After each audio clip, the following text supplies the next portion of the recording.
Chapter 28. Life in the USA, California. The date was etched in my memory forever. January of 1978. After a long and perilous journey, after the sun-stung nights in Pulatonga, after the restless waiting for sponsorship and paperwork, our feet finally touched the land of California, San Francisco International Airport. A name I had heard before only through whispers, stories, and occasionally foreign magazines that once passed around in Saigon. Yet standing there on that day, the name was no longer just a faraway sound, it was solid ground beneath my trembling legs. The moment the airplane doors opened, a strange coldness rushed into my body, not the wet heat of Saigon's monsoon, not a tropical air that carried the smell of ripe fruits, fish sauce, or dust from the streets, a sharp and misty chill. It felt as though the air itself carried needles. San Francisco winter greeted us in a gray clouds, the kind that pressed low on the horizon and refused to lift. I wrapped my thin jacket tighter, but it did little to help. The cold sank straight through the fabric into my bones. Inside me, there was another coldness that no jacket could warm, the coldness of being uprooted, of walking into the world so utterly foreign. Yes, I was safe, my feet free from the threat of prison and patrol boats. Yet safety did not mean peace. At the very first step in California, I felt the weight of absence. Home was behind me, sealed in memory. Waiting for us at the arrival gate was Antoi, my brother-in-law, Thong's brother, and his wife Jihan. They stood with expectant smiles, their hands raised in welcome. For the first time since leaving Pulatonga, I felt the threat of familiarity, family. Their embrace was warm, though the airport smelled of coffee and foreign perfumes. My heart trembled when I heard them speak in Vietnamese, the sound of our own tongue, soft, familiar, almost sacred, was the anchor that kept me from drowning in the waves of foreign sounds around us. We gathered our few belongings, bags still damp with season stains from the weeks before, and followed them out. As soon as the glass doors slid open, the winter air slapped us again. I gasped. The streets outside shimmered under faint drizzle. Cars, so many cars, moved quickly in perfect lines, light flashing red and white. I could hardly believe such an order existed. On the drive to Mountain View, I pressed my face against the window, staring at rows of houses that all looked the same, at neat gardens without the chaos of chickens, dogs, or children running barefoot. It was beautiful in its order, but my heart longed for the crooked alleys of Saigon, for the smell of fried banana cakes from the vendor, the sound of the neighbors shouting "Mua gì không?" in the morning. That night, under the unfamiliar roof of my brother-in-law's apartment, I lay awake. The heater hummed softly, but my body still shivered. I pulled the blanket high over my head. The silence of the neighborhood outside was so still. No honking, no street cries, no motorcycles, just silence. And in that silence, I heard the loudest sound of all, the beating of my own homesick heart. Flashback. In Saigon, Antong had arranged for a family to cross the ocean. While I lay sleepless in Mountain View across the Pacific in Saigon, the same month, January, carried my family into another chapter of destiny. My brother Antong, who had spent an entire year laboring in Ratya, had drawn careful plans for a grand escape. His dream was to take not just himself but the whole family, my father, my mother, chị Thanh Hoa, Thanh Tươi, Thanh Nga, Thanh Hương, and anh Hưng and anh Lim. Together they would gamble life against death, freedom against prison on a single wooden boat. For months, the house in Saigon lived under a silence that carried hidden hope. My father, at the age of 61, seemed older than his years. Each morning he still sat on the balcony with his tea, staring into nothingness. Yet behind the calm exterior, his heart was pounding with the weight of decision. He knew too well what it meant to gamble everything, and yet to remain meant slow suffocation under the regime's watch. My mother, oh, my mother, with her strong faith, she silently believed that no matter how great the risk will be, there is always God's protection, and as long as she is with her husband and children, it is worth it.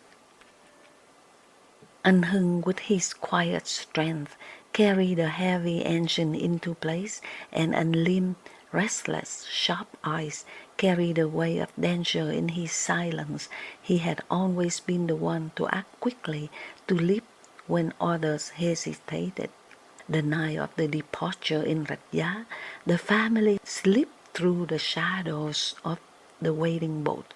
The river smelled of mud and mangroves, the air heavy with secrecy.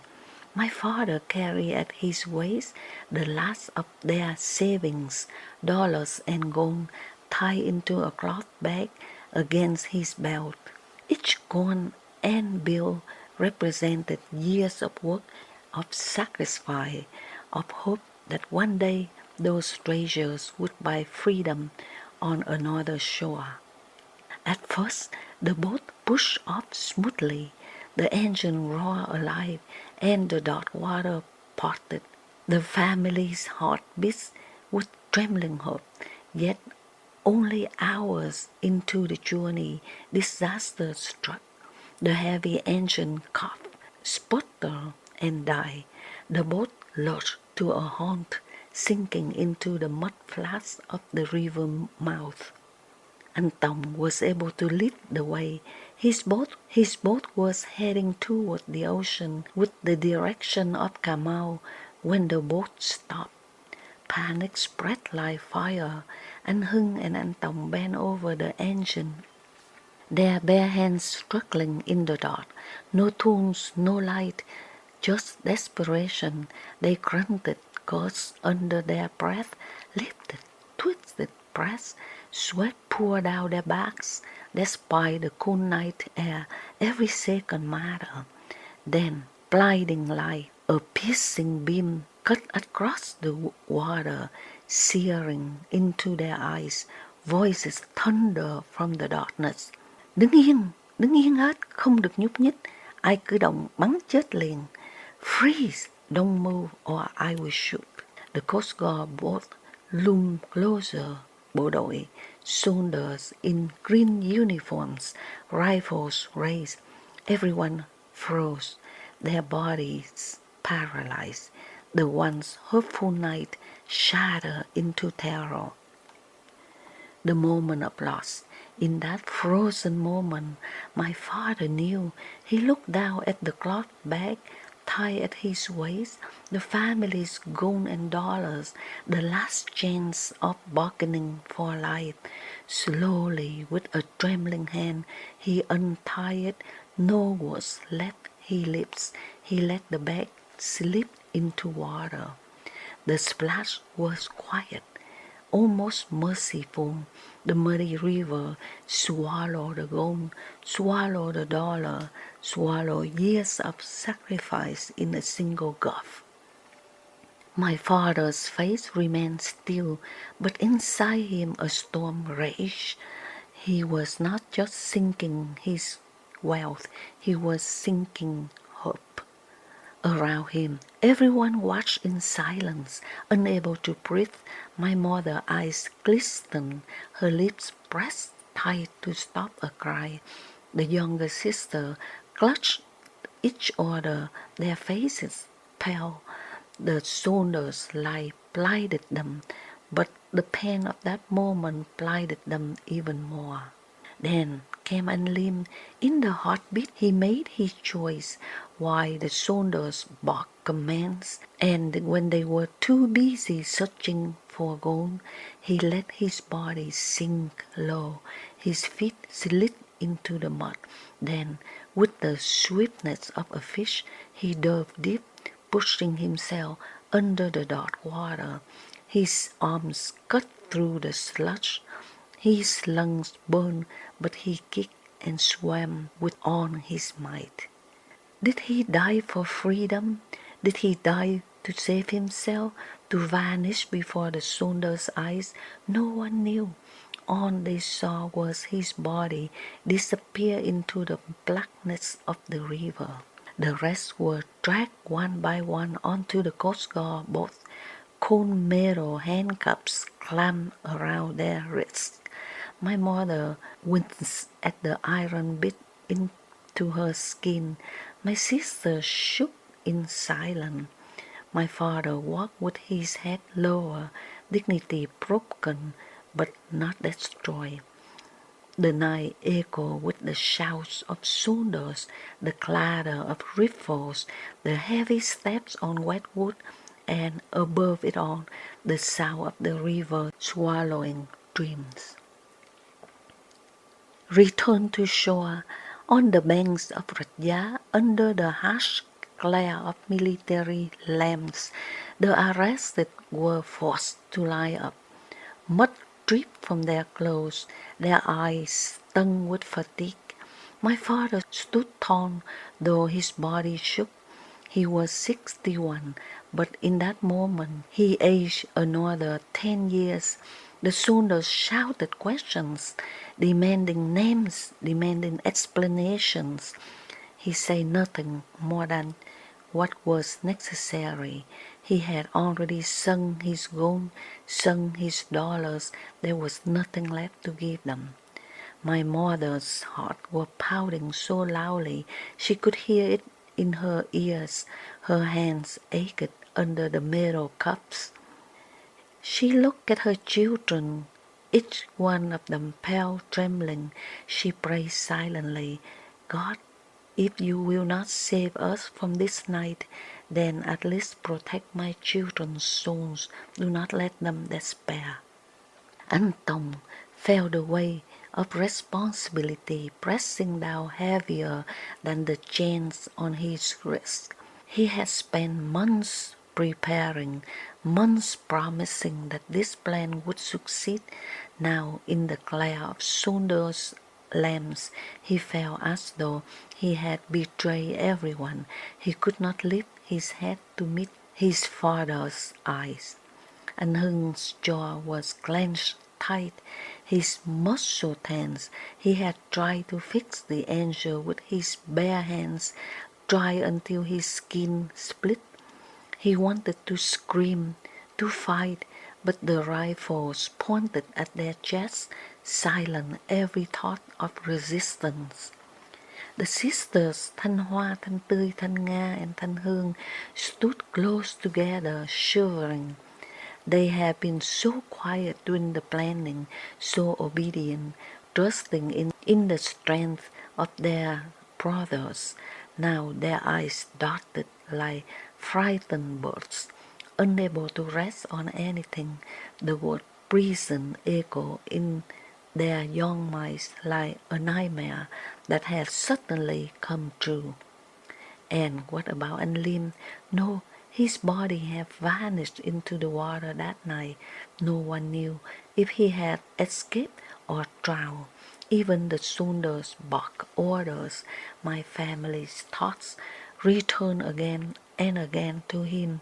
Did he reach the mangroves? Was he still alive in the darkness somewhere, running barefoot through the muds, or had the river taken him forever? The not knowing was its own torture. U Minh, kinh làng thứ 7, labor camp. From Rạch Giá, the captured family was transported to U Minh, kinh làng thứ 7, labor camp, a name that carried a taste of fear. U Minh was not just a place, it was a vast jungle swamp. Its mangroves thick, its air damp, heavy and suffocating. It had long been a hiding place for the guerrillas, and now it was used to swallow those who tried to run from the new regime. The cells were wooden dots, smelling of mold and human despair. The air was alive with mosquitoes biting without mercy. Nights were filled with the cries of insects and far away howl of wild dogs. My father sat in silence most of the time, his dignity wrapped around him like a cloak. He spoke little, but his silence was not weakness. It was his way of refusing to be broken. He had already sacrificed his gold, his money, his last hope of bargaining. All he had left was his inner strength. The younger sisters huddled together, their hair tangled, their clothes damp with the humidity. They whispered to each other, sometimes about dreams, sometimes about food, anything to escape even the imagination, the harness of reality. Every day, the question of Anlim lingered. Was he alive? Did he find his way to another boat? Did he reach land unseen by the soldiers?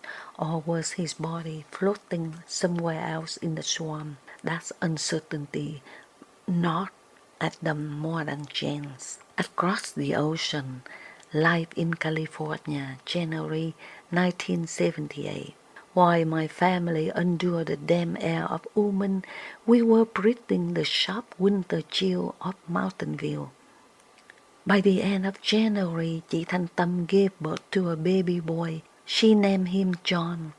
The cry of the newborn filled the apartment, the sound of life in the land of the new beginnings. I held him in my arms, his tiny fingers curling around mine, and for a moment I let myself believe in hope. But when I stepped outside, the gray sky reminded me that I was still a stranger here. The houses were too neat, the silence too heavy. I enrolled in school with chị Thanh Loan, tried to study English words that refused to stay in my head. In the afternoons, we worked washing dishes, folding laundry, and cleaning.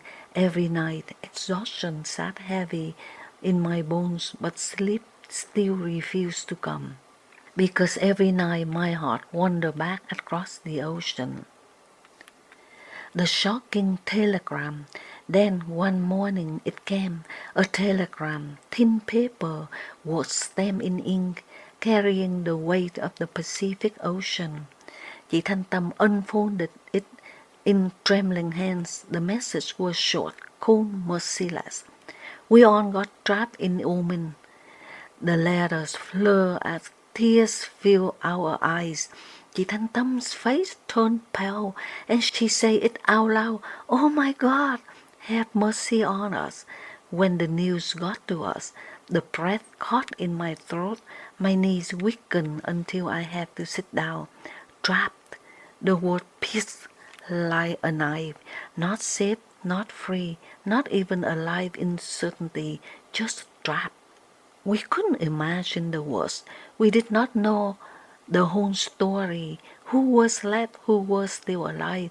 Just the 6 words in the telegram were enough to cut our hearts open. I remember immediately in my childhood story that was told many times when the tigers and their cubs were caught in the net. The mice got to rescue them by biting the net one string at a time to set them free. I could imagine that we were the mice. We got those responsibilities, but how? We are an ocean away. My tears were rolling down like a waterfall on my cheeks and dropped on my chest like hell, drops beating on my heart. I looked at my sisters, chị Thanh Loan, chị Thanh Tâm, and Anh Thông. Their silence was the answer for the moment, and they felt just as helpless as I was. The apartment around me seemed to spin.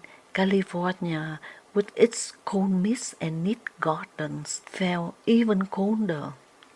Freedom is in my hands, but my family back home is in prison. The irony was unbearable. I wept that day, not softly, but the sobs that tore through me. The ones hurt me, the baby John hurt me, but there was no one who could change the words on that telegram. The new beginning, bitter and heavy, and yet, even in despair, life demanded to continue. We had to work, to study, to adapt. Each day in California, I carried the weight of that telegram in my chest. Each night, I pray for my family in Uman, pray for that somehow, someday, they too would find their way to freedom. The new beginning in America was not simple joy. It was a beginning wrapped in sorrow, layered with guilt, soaked with longing. We were free, yes, but freedom without family was a freedom that tasted of ashes. Still, somewhere deep within me, a voice whispered, "This is not the end. Hold on. One day the river of destiny will carry them too across the ocean to the new shore," and that was my promise. This is the end of chapter 28. To be continued. Tell me all about this name, and it's difficult to say. It was given me the day I was born.